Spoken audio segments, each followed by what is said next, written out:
Boa noite. Boa noite. No Rio, o prédio desaba na Zona Oeste e deixa 2 mortos. Outras 4 pessoas foram resgatadas. Edifício fica em área controlada por milícias. Bolsonaro promete vacinar toda a população até o fim do ano. E o Brasil vai receber um novo lote da vacina da Pfizer. Com nova remessa, chega a 5 milhões total de unidades da fabricante americana. Governo Biden anuncia a doação de 6 milhões de imunizantes divididos entre Brasil e outros países da América Latina. Previsão é que carga chegue ao território nacional até o fim do mês, via consórcio organizado pela OMS. No Tocantins, cidades entram em lockdown para barrar a disseminação do vírus. E estados voltam a se preocupar com a alta de casos da Covid-19. Exército não vê transgressão e decide que não vai punir Eduardo Pazuello. Ex-ministro da Saúde participou de manifestação ao lado do presidente Bolsonaro. Presidente da CPI da pandemia pede para que o Supremo rejeite a ação de governadores. Chefes dos executivos estaduais tentam barrar convocação para falar na comissão do Senado. E você vai ver essas e outras notícias no Jornal da Gazeta, que começa agora.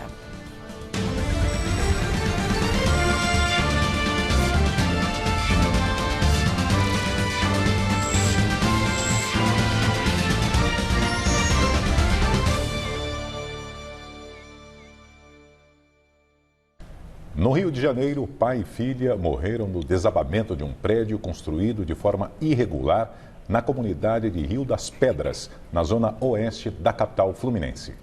A mãe da criança continua internada em estado grave. Outras 3 pessoas ficaram feridas.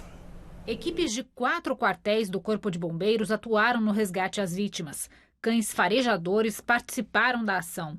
O desabamento do prédio de 4 andares, que provocou um princípio de incêndio, aconteceu nesta madrugada. Quando eu abri a porta, só vi aquela poeira e o fogo subindo.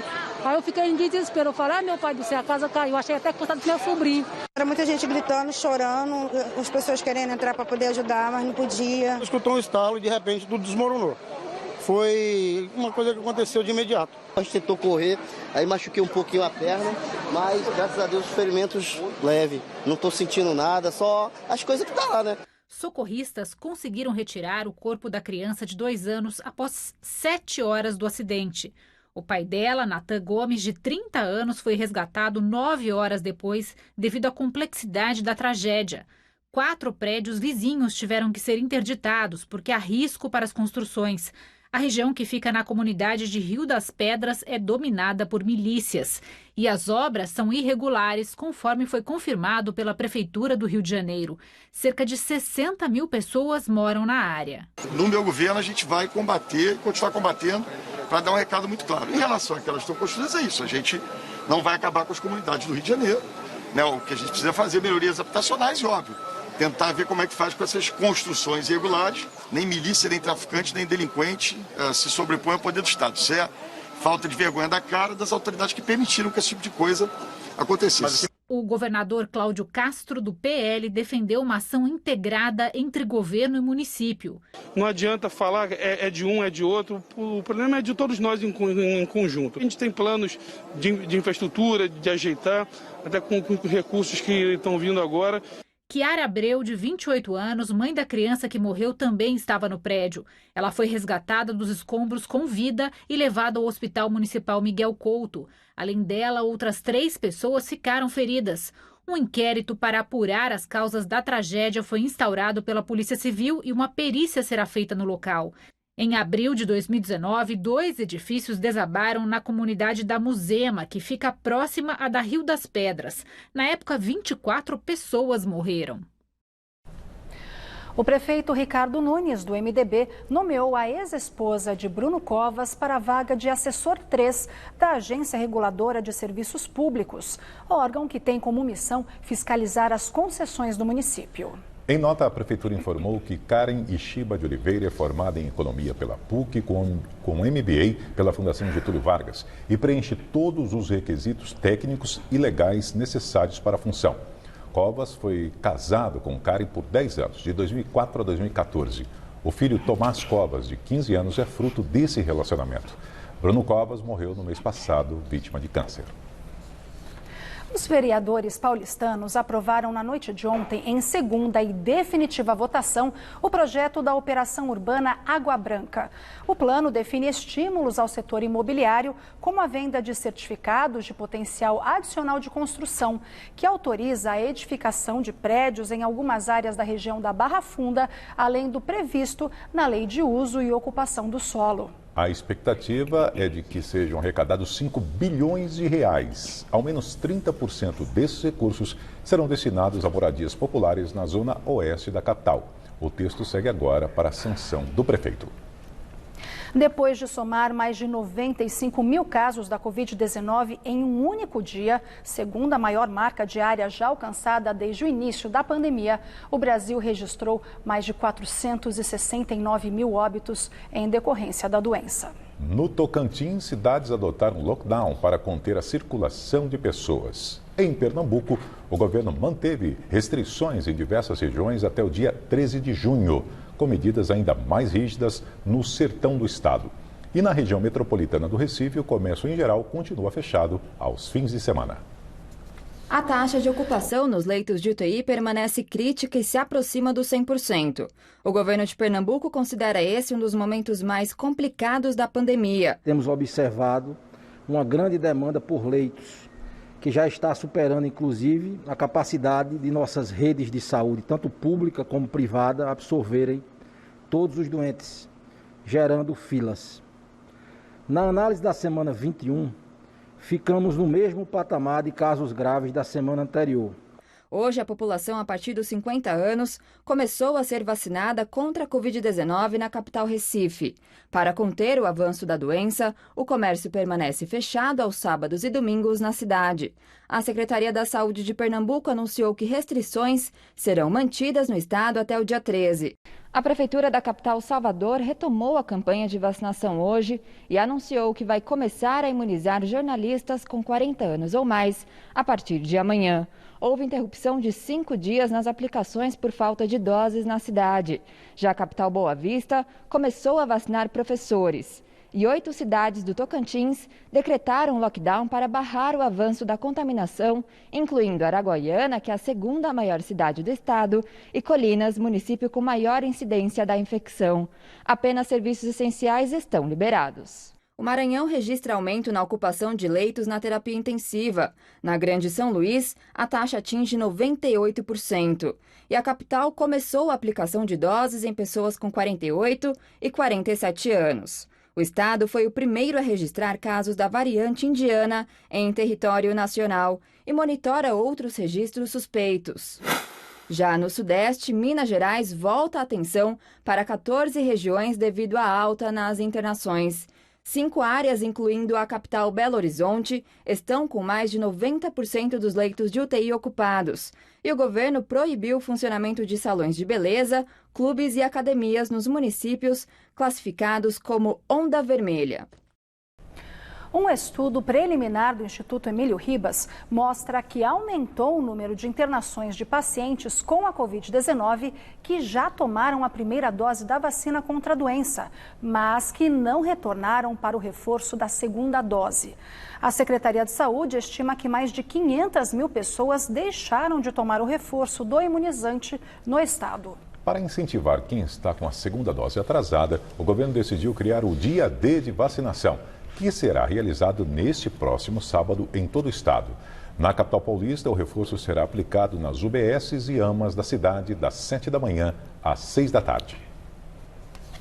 E deve chegar em instantes no Aeroporto Internacional de Viracopos, em Campinas, o 8º lote de vacinas contra a Covid-19 da Pfizer-BioNTech. A nova remessa, a terceira e última desta semana, reúne mais 527 mil doses. O repórter Luciano Penteado traz os detalhes ao vivo, direto da redação do Jornal da Gazeta. Boa noite, Luciano. Boa noite, Laerte. Boa noite para todo mundo. O que vocês disseram, né? Esse lote de 527 mil doses saiu de Miami, nos Estados Unidos, e está previsto, né, o avião para pousar no aeroporto de Viracopos, em Campinas, agora, às 7 da noite. Portanto, deve ter tido um pequeno atraso, já essa carga deve chegar. Até hoje, o Brasil já recebeu 5,3 milhões de doses da vacina da Pfizer, de um total que o governo contratou junto ao laboratório de 200 milhões. Portanto, ainda falta muito, né? A previsão é que 100 milhões cheguem até setembro e entre setembro e o final do ano, outras 100 milhões de doses. A vacina da Pfizer é a terceira que está sendo aplicada hoje no Brasil, além da AstraZeneca e a Coronavac. E é aquela vacina que precisa de baixas temperaturas para ser armazenada. A boa notícia é que no final do mês passado a Anvisa modificou um dos critérios e o que antes, né, os lotes que antes precisavam, só podiam ficar guardados por no máximo 5 dias, agora podem ficar armazenados por até 31 dias antes de serem de fato aplicadas nas pessoas. Voltamos com vocês aí no estúdio. Obrigada, Luciano. E em pronunciamento na TV, o presidente Jair Bolsonaro prometeu vacinar toda a população até o fim do ano. Sinto profundamente cada vida perdida em nosso país. Hoje alcançamos a marca de 100 milhões de doses de vacinas distribuídas a estados e municípios. O Brasil é o 4º país que mais vacina no planeta. Neste ano, todos os brasileiros que assim o desejarem serão vacinados. Vacinas essas que foram aprovadas pela Anvisa. Na economia, ele destacou o crescimento do PIB divulgado nesta semana. Bolsonaro citou ainda números da criação de empregos e leis aprovadas no Congresso. Terminamos 2020 com mais empregos formais que 2019. Somente nos primeiros 4 meses deste ano, o Brasil criou mais de 900 mil novos empregos. O PIB projetado para 2021 prevê um crescimento da economia superior a 4%. Só no primeiro trimestre deste ano, a economia mostrou seu vigor, estando entre os países do mundo que mais cresceram. Ontem, a Bolsa de Valores bateu recorde histórico. A moeda brasileira se fortalece e estamos avançando no difícil processo de privatizações. Bolsonaro voltou a criticar as medidas de isolamento social adotadas por prefeitos e governadores. A OMS e especialistas em saúde defendem essas regras para evitar a disseminação do novo coronavírus. O nosso governo não obrigou ninguém a ficar em casa, não fechou o comércio, não fechou igrejas ou escolas e não tirou o sustento de milhões de trabalhadores informais. Sempre disse que tínhamos 2 problemas pela frente, o vírus e o desemprego, que deveriam ser tratados com a mesma responsabilidade e de forma simultânea. O nosso governo joga dentro das 4 linhas da Constituição. Considera o direito de ir e vir, o direito ao trabalho e o livre exercício de cultos religiosos inegociáveis. O presidente ainda falou da polêmica do Brasil sediar a Copa América em meio à pandemia.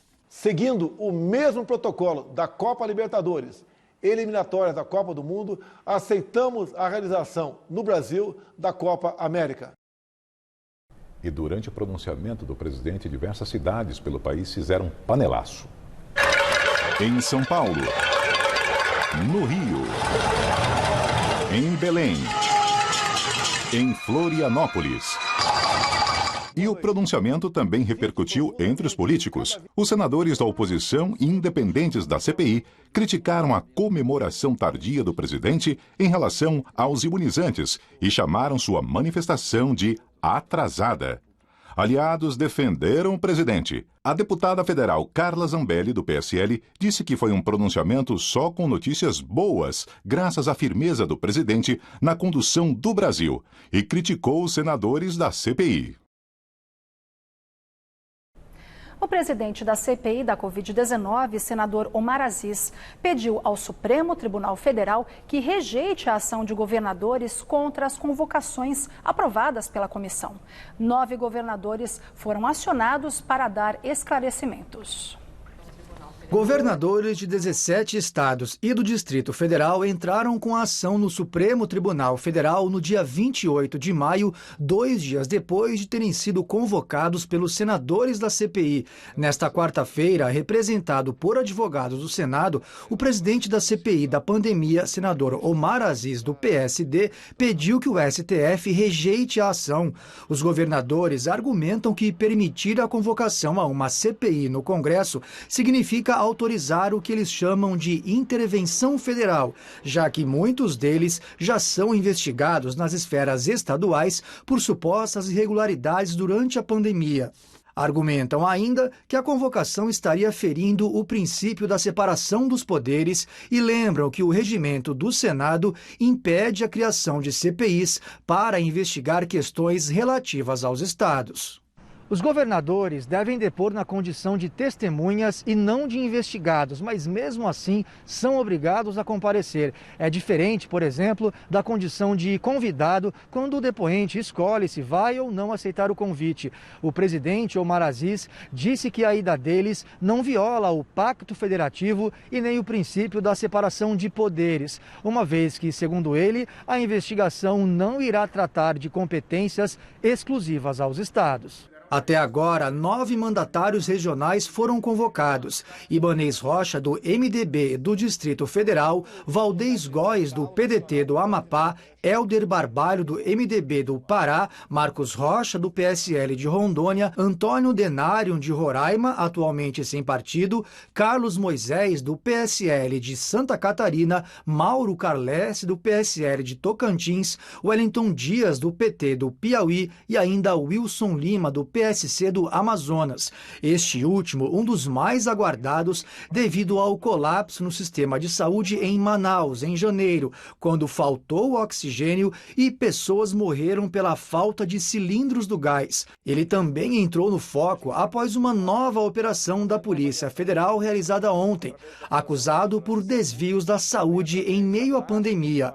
Ouvir os governadores e prefeitos é uma bandeira dos senadores governistas. Desde o começo, eles defendem que a comissão não pode se limitar exclusivamente ao trabalho do governo federal e do presidente Jair Bolsonaro, só que as convocações são aprovadas por maioria dos 11 integrantes, ou seja, senadores da oposição e os independentes também acabaram apoiando a ideia, em um possível gesto para tentar desmontar a tese governista.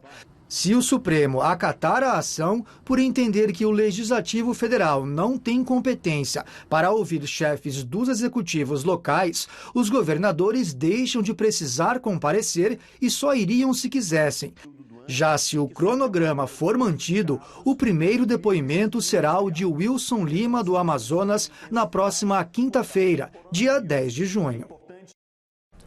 O comandante-geral do Exército, Paulo Sérgio Nogueira de Oliveira, decidiu não punir o ex-ministro da Saúde, Eduardo Pazuello, por participar de manifestação favorável a Bolsonaro.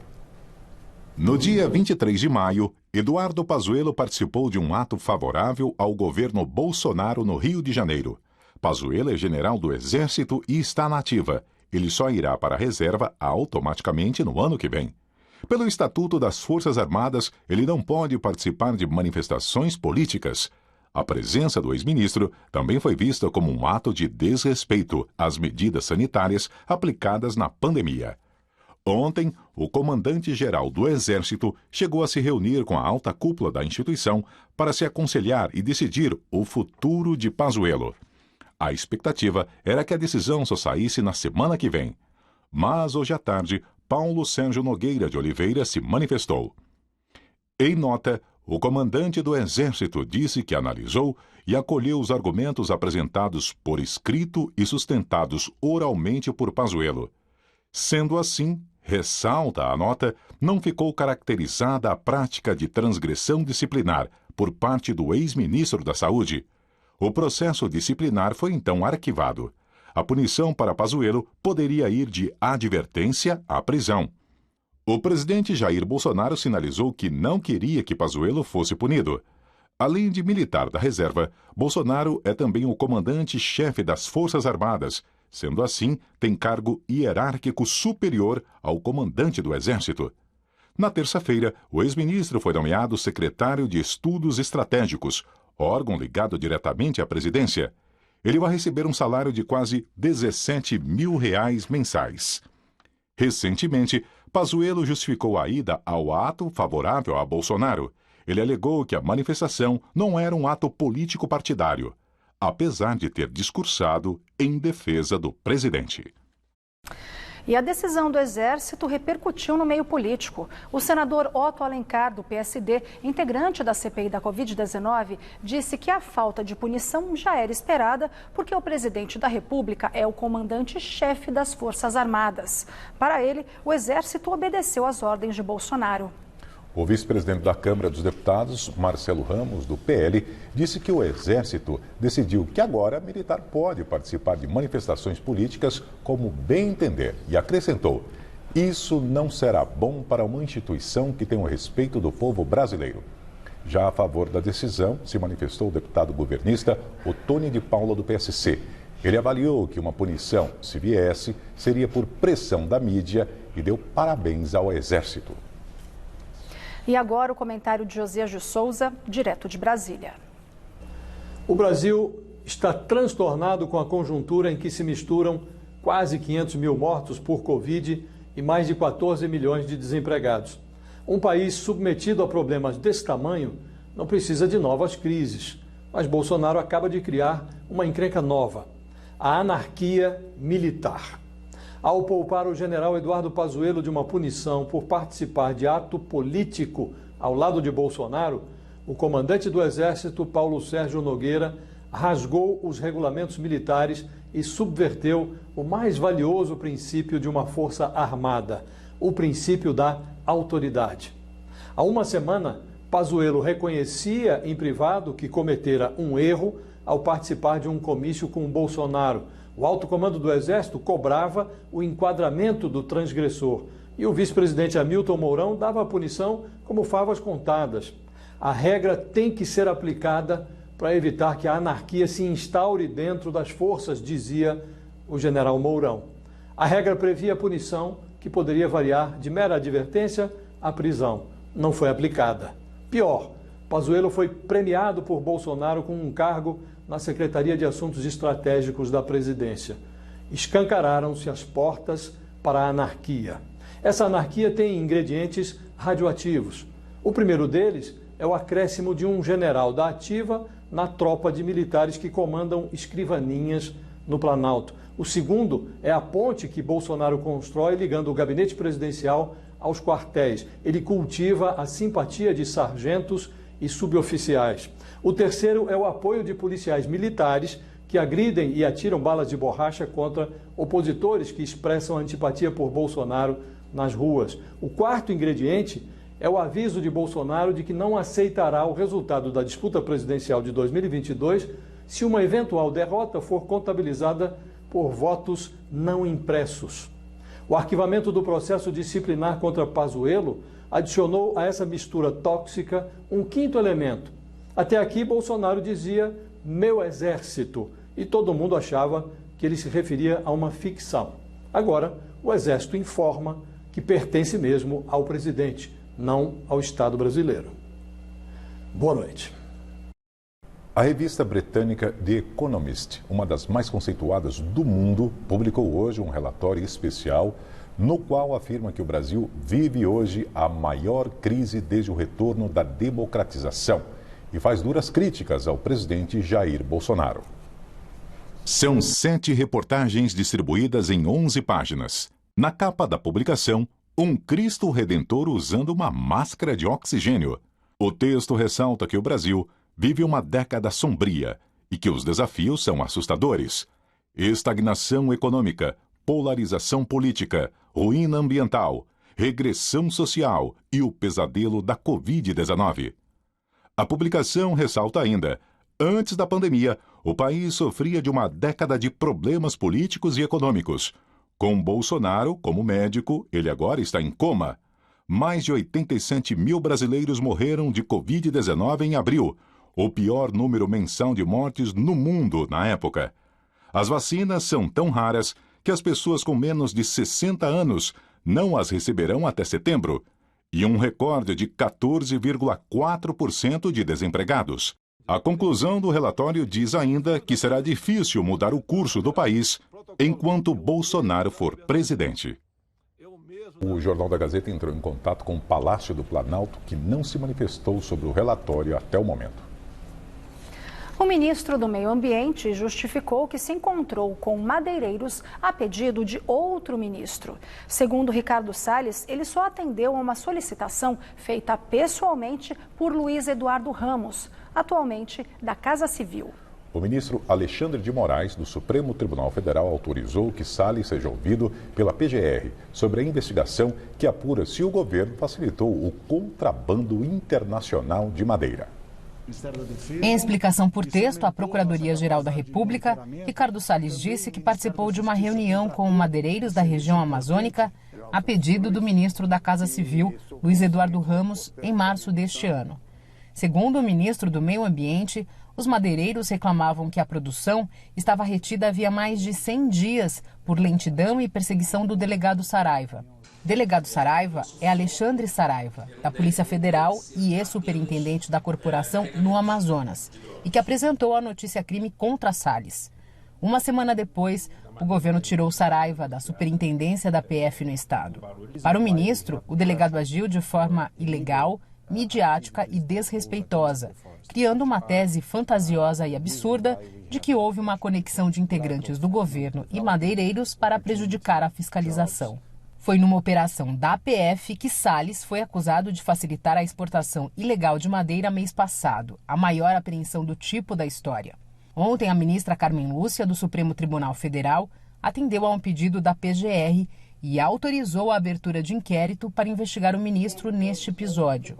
No texto enviado antes da abertura do inquérito, Salles disse que agiu com espírito público nas reuniões com o setor e também nas viagens feitas à Amazônia. Em nota, o general Eduardo Ramos, que não é investigado, disse que enquanto estava à frente da Secretaria de Governo, tinha como obrigação articular reuniões com outros poderes e instituições externas. Essa não é a primeira vez que Salles e o general, que atualmente é ministro da Casa Civil, se enfrentam publicamente. Se agora Salles diz que quem acionou o governo para ajudar os madeireiros foi Eduardo Ramos, no ano passado o ministro do Meio Ambiente chamou o general de Maria Fofoca por causa de desentendimento sobre verbas no combate às queimadas da Amazônia. O ministro Alexandre de Moraes, do STF, atendeu a um pedido de Salles e autorizou que ele seja ouvido diretamente pelo Procurador-Geral da República, Augusto Aras, sobre a operação que recentemente gerou busca e apreensão contra o ministro. Um representante da Polícia Federal também deve participar. A operação da PF contra Salles apura indícios de contrabando de madeira da floresta amazônica a partir de informações da Embaixada dos Estados Unidos no Brasil. Salles já afirmou que a operação da Polícia Federal foi exagerada e desnecessária. E agora vamos ao comentário de Tomé Abduche no quadro Conexão Planalto. Esta semana, tivemos notícias que animaram muito o mercado financeiro. A Bolsa de Valores bate recordes em série e o dólar já vale menos que R$ 5,10, mostrando um ciclo muito positivo da atividade econômica. No mês de maio, tivemos a maior arrecadação de impostos federais dos últimos 26 anos, mostrando que nossa economia está reagindo graças a uma política econômica forte e competente do ministro Paulo Guedes, o que levou a um crescimento de nosso PIB no primeiro trimestre de 2021 em 1,2%. As estimativas para o ano são de um crescimento próximos a 5%. Mesmo com todas as narrativas, temos a realidade de sermos o quarto país do mundo que mais vacinas aplicou. Desde o início do governo Jair Bolsonaro, tivemos a aprovação da nova Previdência, do novo marco de saneamento e a inauguração de obras paradas há décadas. Agora, temos a oportunidade de privatizarmos a Eletrobras e a reforma administrativa que estão em pauta no Congresso Nacional. Em relação ao enfrentamento à Covid-19, tivemos uma das maiores ajudas mundiais a uma nação. O governo federal enviou mais de 1,3 trilhões a estados e municípios, pagou quase 10 anos de Bolsa Família em ajuda emergencial para que pudéssemos ter o auxílio às pessoas mais pobres. Pela primeira vez na história, temos técnicos e não uma quadrilha organizada em nossos ministérios. Mesmo com todos os resultados demonstrados, por que alguns torcem para o Brasil dar errado? Qual é a motivação para isso? Nenhum direito foi tirado das minorias, não houve racismo ou falta de respeito em nenhum momento no novo governo. A democracia, no sentido literal, nunca foi desrespeitada. A construção de uma nação se faz com união, respeito, trabalho e caráter. Tudo que faltou nos últimos governos. A fala correta de Fernando Henrique Cardoso, a linguagem popular de Lula, trouxe ao nosso país a manipulação de uma geração em acreditar em ideologias que destruíram nações em todo o mundo por onde passaram. Fomos assaltados, separados entre nós e eles, divididos pela cor de nossa pele e também pelo gênero. Torcer para um governo dar errado por ideologia é um dos maiores crimes que uma pessoa pode cometer. Contra muitos que querem que o Brasil dê errado, eu digo, o Brasil vai dar certo. O Supremo Tribunal Federal vai retomar no dia 23 o julgamento da suspeição do ex-juiz Sérgio Moro no processo contra o ex-presidente Lula. O plenário da Corte já havia formado maioria para declarar que Moro foi parcial ao condenar o ex-presidente Lula no caso do triplex em Guarujá. No entanto, o ministro Marco Aurélio pediu mais tempo para análise. Agora, na retomada do julgamento, falta o voto dele e do presidente da Corte, Luiz Fux. Se o STF mantiver a decisão, o caso do processo do triplex do ex-presidente precisará ser retomado da estaca zero pelos investigadores.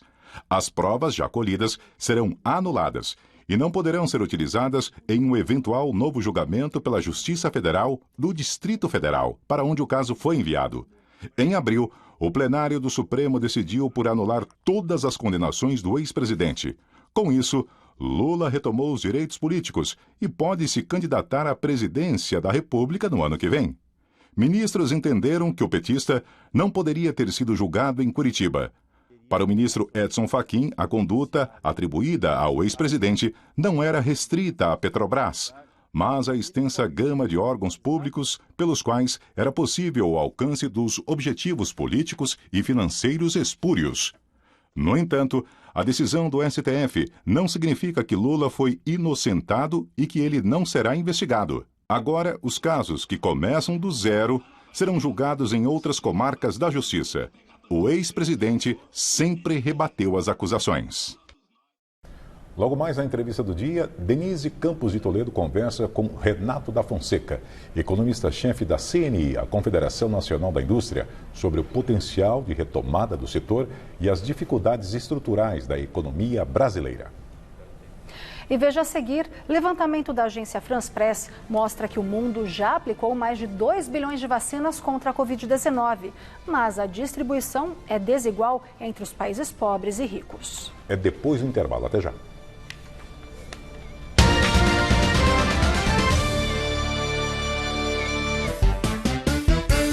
Nessa sexta vai rolar um bate-papo super importante sobre coletividade. Afinal, juntos somos mais fortes e capazes de construir muitas coisas. E eu vou te atualizar sobre todas as últimas fofocas dos famosos. E para encerrar a semana do jeito que a gente gosta, tem receita prática e saborosa de fogaça. O Revista da Manhã é nesta sexta, 10h30.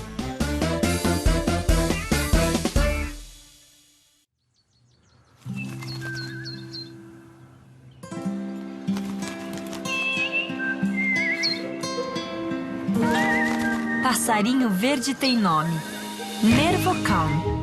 Nervocalm é um medicamento com ativos de origem natural que auxilia no tratamento da ansiedade leve e da insônia. Cara de quem viu passarinho verde? Só pode ser Nervocalm. Nervocalm.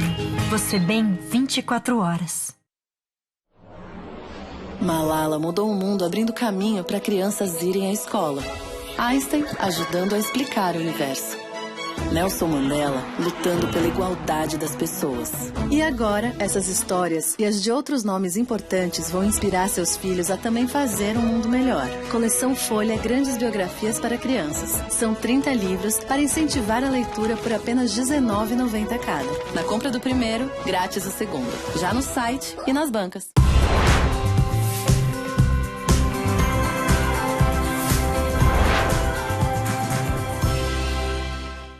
Luana estava ansiosa para voltar à escola e reencontrar os colegas, especialmente a Lara e o Fred. E para dar mais segurança para a Luana e todos os estudantes do país, o governo federal, por meio do Ministério da Educação, preparou um guia com orientações para retorno às aulas da educação básica. É importante que Luana já saia de casa preparada e use máscara, inclusive no transporte escolar. Ela deve evitar apertos de mão, beijos e abraços, mesmo ao encontrar a Lara ou o Fred. E ela precisa manter sempre uma distância de pelo menos 1 metro dos amigos. Na hora das aulas, da alimentação escolar e do recreio.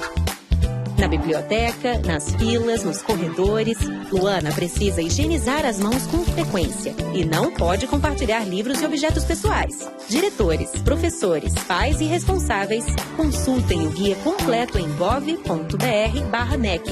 Ministério da Educação, Governo Federal, Pátria Amada Brasil. Quem é apaixonado por futebol acompanha todos os lances, todas as polêmicas e todas as notícias do time do coração no Gazeta Esportiva, de segunda a sexta, 18h. Oferecimento GazetaEsportiva.com. Muito além dos 90 minutos.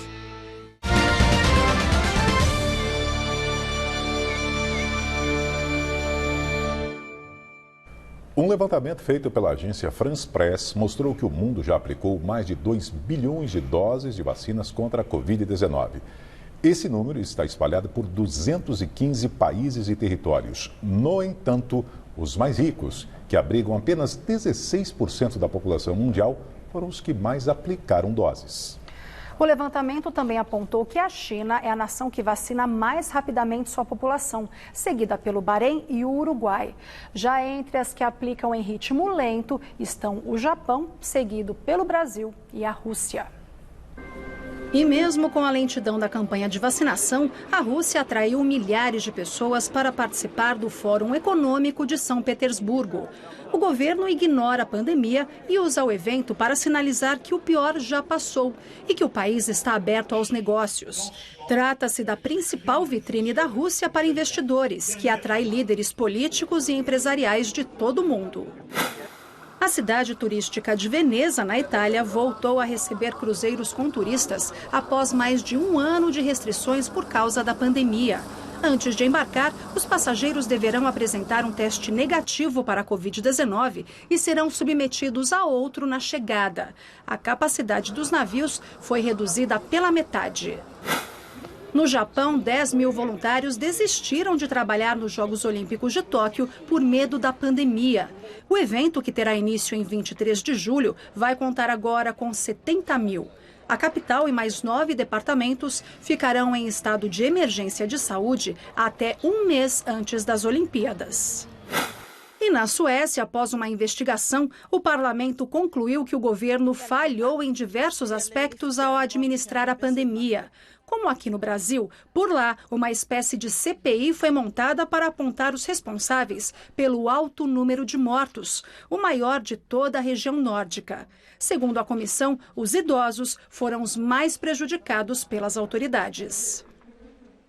Os Estados Unidos anunciaram hoje que vão doar 25 milhões de doses de vacinas contra a Covid-19 para aliados regionais e para o consórcio internacional COVAX da OMS. O Brasil está nessa lista e deve receber 6 milhões de doses até o fim de junho. 75% da doação americana irá para a plataforma COVAX, que vai distribuir as doses entre os países necessitados. O Brasil é um deles. Porém, precisaremos dividir 6 milhões de imunizantes com outros 14 países da América Latina. O presidente Joe Biden afirmou que a ação não é para receber favores ou concessões, mas sim para salvar vidas e guiar o mundo ao fim da pandemia. Os Estados Unidos seguem com uma bem-sucedida campanha de vacinação. As doses compartilhadas são o excedente, que atualmente encontra-se estocado. Bom, de volta às notícias do Brasil, vamos falar de previsão do tempo agora aqui no JG, Lu? Isso, porque feriado foi quente, aqui na capital paulista os termômetros alcançaram 27 graus, só que já deu para sentir aquela secura do ar, né? Então, hora de chamar a Fernanda Azevedo. Boa noite, Fê. Bem, nós tivemos todos os ingredientes para a queda da qualidade do ar também, não é mesmo? É verdade, Lu, boa noite para vocês também. São condições meteorológicas que favorecem a concentração dos poluentes e a propagação de queimadas, o que prejudica a qualidade do ar. Em quase todas as estações da CETESB que monitora o ar em São Paulo, a referência hoje era para qualidade moderada e ruim. Hoje a Prefeitura de São Paulo lançou um programa que promete zerar a emissão de gás carbônico na cidade de São Paulo até 2050. Entre as 43 propostas de ações estão a melhoria da fluidez no trânsito, a redução da demanda por transporte de passageiros individual e de carga e o estímulo ao uso de combustíveis não fósseis, entre outras. E precisa melhorar muito mesmo, os próximos dias terão as mesmas condições de hoje, não tem chuva e as temperaturas vão continuar altas. Amanhã, termômetros chegam aos 26 graus. No sábado, destaco a amplitude térmica. Na madrugada faz 14, aí ao longo do dia sobem outros 14 graus, chegando aos 28 no meio da tarde. Domingo, tempo firme, máxima de 27. Na segunda, o tempo muda e vem a chuva. É pouca coisa, mas limpa o ar. Não parece, mas tem uma frente fria passando bem afastada aqui no oceano, na altura de São Paulo. Não consegue furar a barreira do tempo seco, mas traz ar frio e úmido e deixa o céu com muitas nuvens amanhã no litoral. Nas demais áreas, o sol predomina e faz calor também no interior. Ô Fernanda, e pelo Brasil, tem algum ponto de chuva mais forte ou tá tudo na base do na secura, como aqui em São Paulo? Olha, o Brasil continua com predomínio do ar seco, sim, mas há alguns destaques de chuvas. Então vamos voltar aqui para o telão, áreas amarelas, 100% do dia ensolarado amanhã, mas na Bahia, por exemplo, há previsão de grandes acumulados, em Salvador 12 milímetros de chuva. Chove também no extremo sul do Rio Grande do Sul e as pancadas também são previstas no norte do país, especialmente em Roraima e no Amapá. A gente tem mostrado a situação das cheias na região. Hoje eu destaco a alta de 2,5 metros do rio Jari, no Amapá. Em Laranjal do Jari, no sul do estado, a prefeitura decretou situação de emergência. 15 mil pessoas foram afetadas e estão em risco alimentar e de saúde. Em Manaus, no Amazonas, o Rio Negro já bateu a maior cheia da história. O rio ainda não começou a baixar, 24 mil pessoas são afetadas pelos alagamentos. Grave a situação, né, Fernanda? É isso. Bem, muito obrigada, viu? Boa noite, Boa gente. noite. Boa noite, Fernanda. E a seguir, na entrevista do dia, Denise Campos de Toledo conversa com Renato da Fonseca, economista-chefe da CNI, a Confederação Nacional da Indústria, sobre o potencial de retomada do setor e as dificuldades estruturais da economia brasileira. É logo depois do intervalo.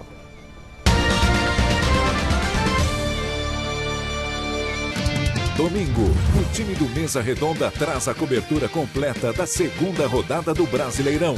Confira os principais lances de Santos e Ceará, Atlético Goianiense e São Paulo, América Mineiro e Corinthians, Palmeiras e Chapecoense. E ainda, a repercussão da realização da Copa América no Brasil e as projeções para a terceira rodada do Campeonato Brasileiro. Mesa Redonda, neste domingo, 9 da noite. Oferecimento Lux Color. Tudo que é muito bom é tão bom quanto pintar com Lux Color. Rede Pit Stop, a sua rede de peças e serviços no Brasil. Chegou o Forte Viron Anti-Age. Com ele você ganha mais memória, mais força e mais tônus muscular. E ainda traz aquela sensação gostosa de voltar no tempo, como se você nunca deixasse de ser jovem. Forte Viron Anti-Age. Contém ativos naturais que auxiliam no combate ao envelhecimento, renovando o organismo. Forte Viron Anti-Age. Você melhora a cada dia. Forte Viron Anti-Age é um medicamento. Seu uso pode trazer riscos. Procure o médico e o farmacêutico. Leia a bula.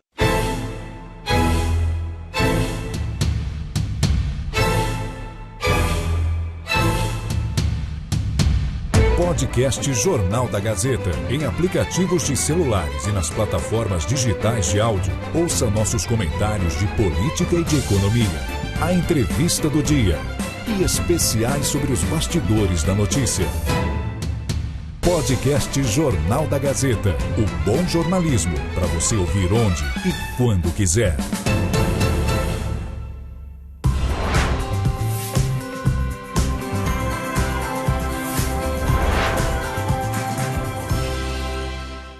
Você sempre quis escolher uma profissão que fosse também um modo de expressar aquilo em que você acredita. Estudar comunicação é dar voz às suas ideias. É seguir uma carreira que pode ter muitas rotas, muitas possibilidades. Pode ser sobre contar a história enquanto ela acontece. Sobre inspirar e conectar pessoas. Sobre criar o conteúdo que o mundo compartilha. Comunicação é mais do que uma escolha. Comunicação está em todas as suas escolhas. Escolha a Casper. Saiba mais em casperlibero.edu.br. Nesta sexta, o Mulheres vira palco de um show de mágicas. E sabe quem vai estar aqui com a gente? Osama Sato. Ele vai ensinar alguns truques para a tia. Será que ela dá conta? Vamos descobrir.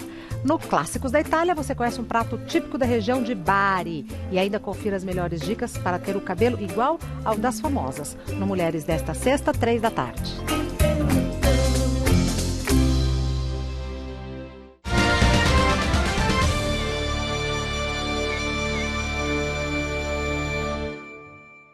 Está na hora da entrevista do dia com Denise Campos de Toledo. E vamos falar agora sobre a indústria, o potencial de retomada do setor e as dificuldades estruturais da economia brasileira. Eu converso com o Renato da Fonseca, que é economista-chefe da CNI, Confederação Nacional da Indústria. Renato, boa noite. Boa noite, Denise, tudo bem? Bom, Renato, nós tivemos nesta semana, de um lado, a confirmação do PIB em expansão, com expansão inclusive do setor industrial brasileiro, todos os setores positivos, e em seguida tivemos a divulgação dos dados do IBGE, que mostraram uma queda da produção. E aí foi o terceiro mês consecutivo de queda da produção. Eu queria saber como é que a CNI está avaliando a retomada do setor. A gente já sabe que antes da pandemia já tinha uma certa dificuldade, mas de acordo com o IBGE, a produção teria voltado a um patamar abaixo do pré-pandemia. Sim, o que aconteceu é que a gente vinha com uma boa recuperação até ali no segundo semestre do ano passado, que começou, aí a indústria começa a ter mais dificuldades pela falta de insumos, né? Vários setores, e com isso ela perde ritmo. E obviamente agora, nesse ano, a gente ainda caminhou um pouco no terceiro trimestre, você vê que na transformação sentindo mais.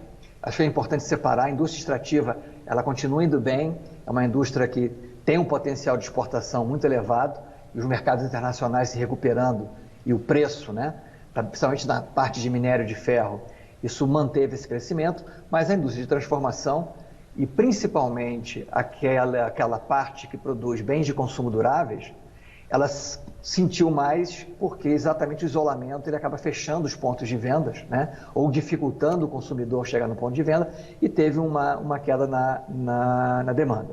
A gente espera que a partir de junho a gente já esteja com uma reabertura da economia, volte a um crescimento gradual, mas pelo menos uma evolução positiva.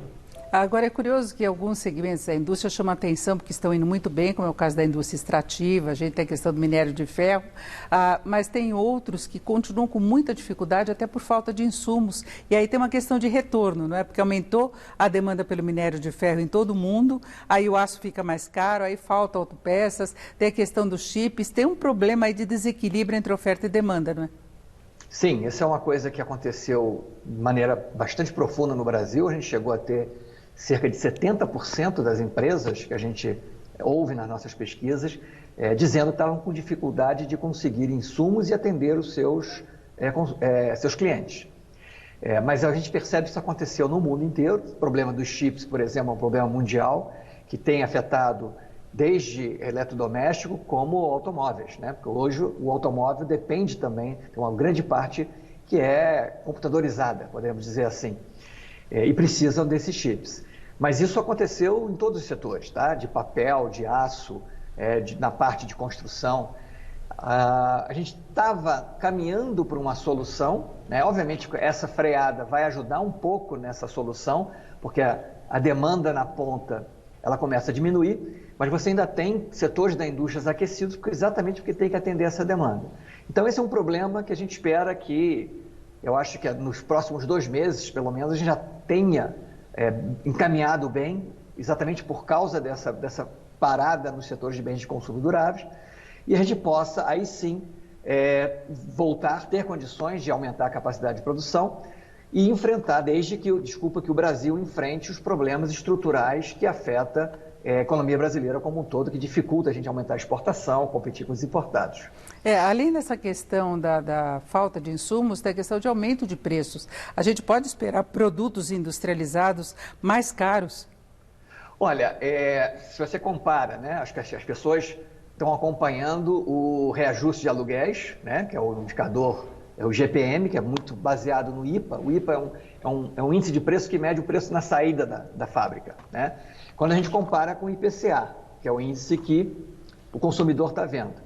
O IPCA cresceu muito, né? Chegou a estar em torno de 6%, mas muito devido a alimentos, né? Exatamente o mesmo efeito. O câmbio desvalorizado, fica mais caro, né, você importar, aumenta a rentabilidade daqueles produtos que são exportados, então se aumenta o preço aqui dentro também. Mas o setor industrial ele não conseguiu fazer esse repasse, até pela pequena demanda, né, pela recuperação lenta da crise. Há uma tendência de socorrer, mas na medida que o real vai se valorizando novamente, essa pressão vai diminuindo. Então a expectativa é que continue esse processo de valorização do real, com a recuperação da economia, com a confiança do equacionamento, né, do direcionamento do equacionamento das contas públicas. A própria ação do Banco Central trabalhando com juros, a gente já está vendo um retorno do fluxo de investimento internacional para o Brasil. Com isso, a gente espera que não tenha um efeito sobre os bens dos produtos finais industrializados muito grande. Mas há, nesse momento, sim, uma pressão, porque os custos subiram muito mais que os preços dos produtos que são vendidos para o comércio em geral. Agora, Renato, você falava das questões estruturais da economia brasileira e agora nós temos um fator de risco adicional, pelo menos no curto prazo, que é a questão energética e hídrica. Baixo nível de reservatórios, já tivemos elevação do custo de energia, há risco de apagões, embora se tente trabalhar para evitar que isso aconteça, algum tipo de racionamento, mas é uma realidade que se coloca. Isso pode afetar muito a indústria também, não é? Sim, um dos grandes problemas hoje da indústria brasileira é o custo da energia. Tá? Um outro, envolvido também na questão de infraestrutura, é o custo de logística, de transporte no país, né?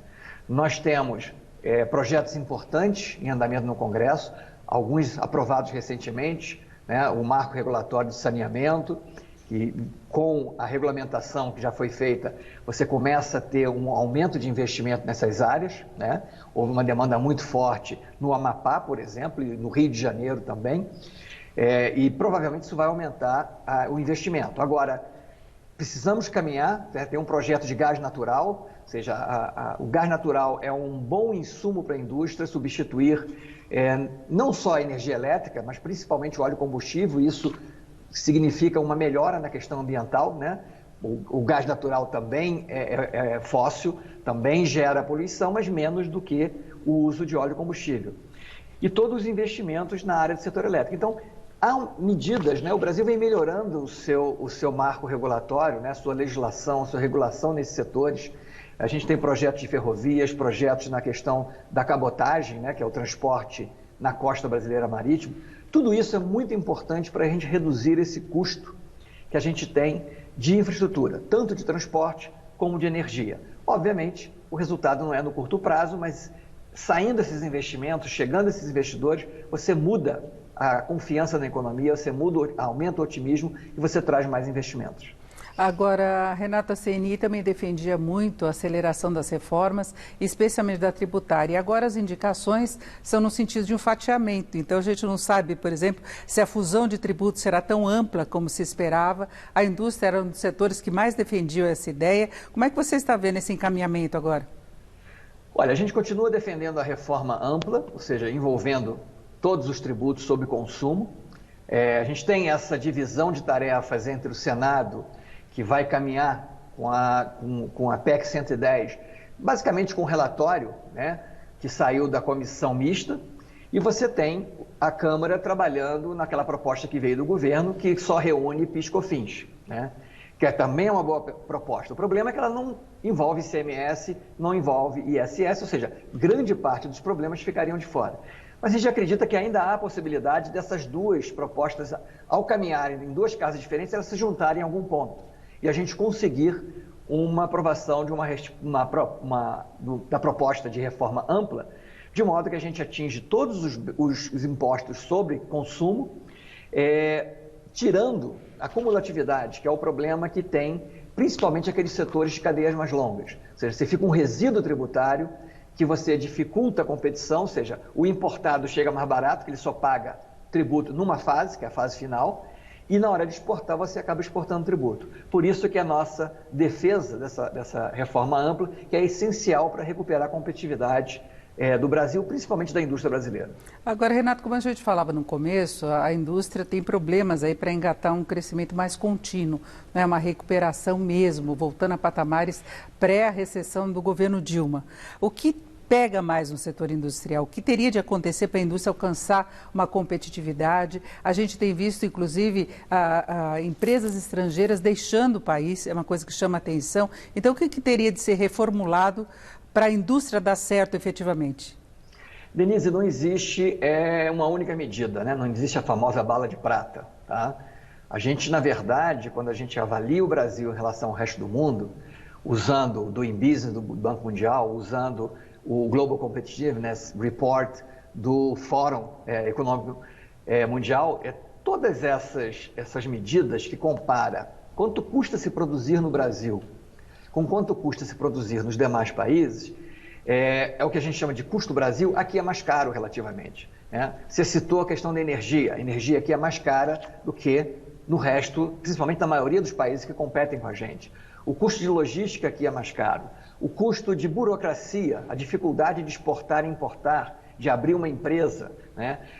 O problema da educação, ou seja, uma educação de qualidade inferior às dos demais países, a gente não consegue formar trabalhadores qualificados que possam absorver novas tecnologias e até desenvolver nova tecnologia. A própria questão de segurança pública, que aumenta o custo com roubo de carga, com seguro. Ou seja, a gente tem uma série de custos que a gente costumou chamar de custo Brasil, e desculpa me alongar, porque às vezes a gente fala custo Brasil e as pessoas, o que é isso exatamente, né? Isso é a dificuldade que a gente tem aqui para viver no nosso dia a dia. Então é preciso trabalhar nisso. A questão tributária, ela é uma das principais, né? Então a reforma tributária, ela é essencial para a gente reduzir esse custo Brasil.